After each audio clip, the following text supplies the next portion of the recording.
Марсель Тұтқаев салауатты өмір салтын ұстанады және өзіне сондай жар іздейді. Сол ізденістің бірінде ВКонтакте желісіндегі Джо спортсмен красавчик тобында пікір арасында бір бойжеткенмен танысып, бағын сынап көреді. Әлесімде сол күн таңда атырғаным, спорт барға матч көруге шақырғаның, сұлу ару Реал Мадрид жанкүйері, шишеңа Бензема деп бақырғаным деп жаңа қыз орнынан атып тұрды да, майкасын бүйтіп басына киіп алып, жүгірді бүйтіп. Ішінен дым кимеген ұмытып кеткен.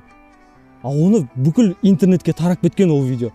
Үйдегілер көрді да, жолатпа ана қызды деп ұрсып берді, сөйтіп қосыла алмай қалдық.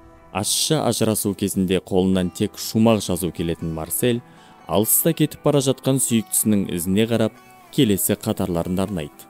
Бара алмадым, мен жаныңа бара алмадым.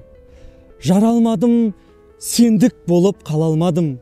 Өзің менен один шықсам дағы, очкоңа топтарымды сала алмадым. Қош бол жаным, мен жаныңа бара алмадым. Деп қарап тұрсам, ана қызды машинаға қағып кетті. Одан кейін мамасы үйінде жабайы жануарлар асырайтын қызға жазған «Сенің шешеңнің аңы» деген өлең бар. Сосын қонақта отырғанда бір қызбен басымыз соғысып кетіп, айттым сәлем қонақ бас деген өлеңім бар. Бұл өлеңімнің барлығы ақ тасақ па, қара тасақ па деген ішкі жан дүниеммен күрес өлең жинағымда бар.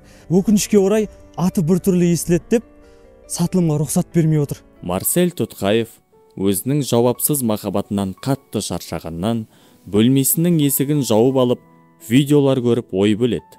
Оның бар арманы өлеңдерін түсініп, сүйіп оқитын жар табу. Ал сізге Марсельдің өлеңдері ұнайды ма?